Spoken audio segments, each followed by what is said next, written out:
So today I'm super excited. We're doing something a little different. As you may have read in the title, I'm going to freak you out with some creepy, scary facts. Spooky season is coming and I am ready. So get ready to get spooked and let's go.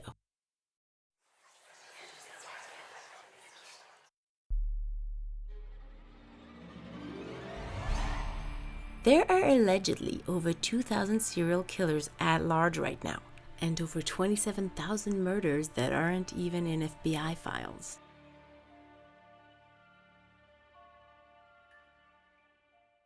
Doctors' sloppy handwritings are allegedly responsible for nearly 7,000 yearly deaths in the US alone. Could they maybe use computers like everybody else? And medical errors themselves cause around 250,000 deaths each year. In fact, they are the third leading cause of death in the US according to recent studies, behind only heart disease and cancer. And we're talking about preventable deaths here.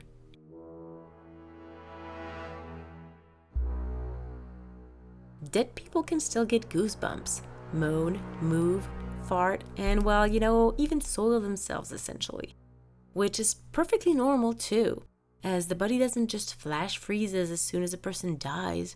Things actually gradually evolve, and so quite literally, shit happens. It all mostly has to do with muscle contractions. Not gonna get into detail with that today, but you can Google it, it's real.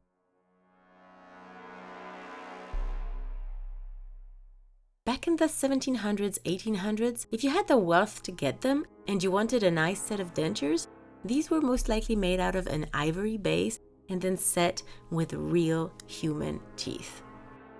They've become known as Waterloo teeth after the ones that were scavenged from dead soldiers on the battlefield of Waterloo. Others were taken by gravediggers, a lucrative business at the time. Contamination? Never heard of her. Waterloo teeth were still appearing in dental supply catalogs of the 1860s, shipped across in barrels from the American Civil War. On that note, and this is a bonus one, real human skeletons, some even had remaining flesh on them, have been used in the movie industry, in Poltergeist and House on Haunted Hill, for example, even at Disneyland in the 60s to pose in the Pirates of the Caribbean attraction. They were more realistic and less expensive than their plastic replica counterparts. Never mind that these were real people. Wanna go pay your respects to Grandma? Yay! Let's go to Disneyland! And we'll wave to her on the ride. I know people can express their will to give their body to science and research after death, and that's one thing, but entertainment is a whole other thing. And if these people had given their consent to that, well, that would be different, I guess, no matter how bizarre it may seem. But it doesn't seem to be the case, as the bodies were allegedly purchased from medical centers and their anatomy departments. In the 19th century, it wasn't uncommon for people to be mistakenly buried alive. It was such a threat that they actually had to invent quote-unquote safety coffins for the allegedly dead to be able to signal the living above in case they were in fact not dead.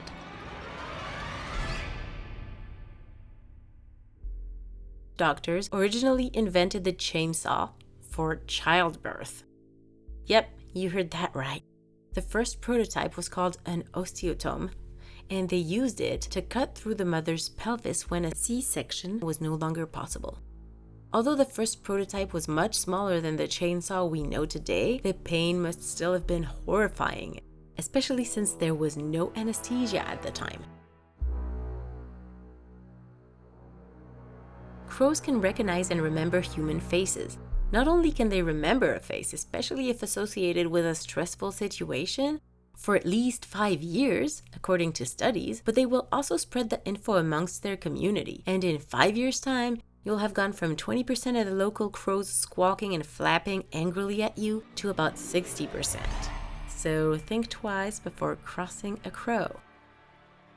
It seems like the myth of the crow being the witch's eyes and ears isn't all that far from being true. Where's the witch in all this? Well, that's a subject for another video.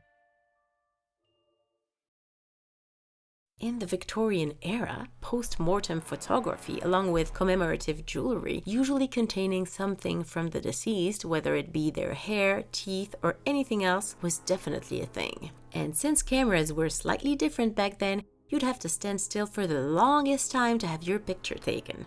And who do you think could do that best? Well, the departed, of course.